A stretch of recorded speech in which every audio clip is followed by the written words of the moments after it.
से लोगों ने बातें किए थे। मेरे पार्टी का नेता माननीय उद्धव साहब ने, माननीय आदित्य साहब ने एक ऐसा कारनामा किया। 8वीं 9वीं 10वीं का बच्चा मराठी स्कूल का टैब लेके जाएगा, बैग लेके नहीं। वैसे ही उर्दू स्कूल के भी मैंने बात की और साहब ने जिम्मेदारी मुझ पे दी। इस साल से बच्चा 8वीं 9वीं 10वीं का उर्दू स्कूल का बच्चा बैग लेके नहीं, टैब लेके जाएगा। ये शुरुआत हमने मुंबई शहर से की। यही आपके सामने कहूंगा। आपका ज्यादा वक्त नहीं लूंगा, दरगाह में जाना है और दरगाह का वक्त कम है, लेकिन इंशाल्लाह ताला आप मुझे और मेरे महापौर को, हमारे नगर सेवकों को काम करने के लिए बुलाइए। इंशाल्लाह ताला ये हाजी अराफत शेख आपका भाई बनकर आपकी खिदमत में जरूर और जरूर हाजिर रहेगा। यही कहकर यही रुकता हूं।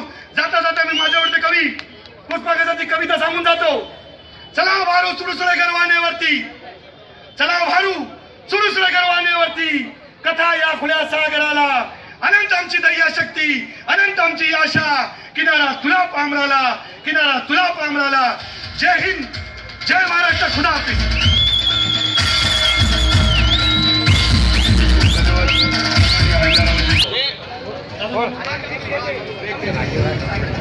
गोळीबार मधील तमाम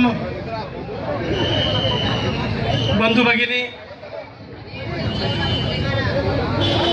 आज इधर हमारे हाजी इमरान ने सब नगर सेवक का सम्मान का इधर प्रोग्राम आयोजित किया।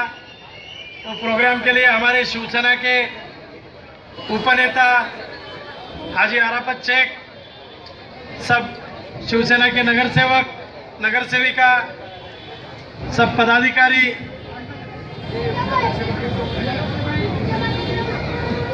आणि या भागातील गोळीबारमधील तमाम शिवसैनिक, रहिवासी बंधू भगिनींनो, आपण माझ्यासारख्या सामान्य एका शिक्षकाला नगरसेवक निवडून दिला।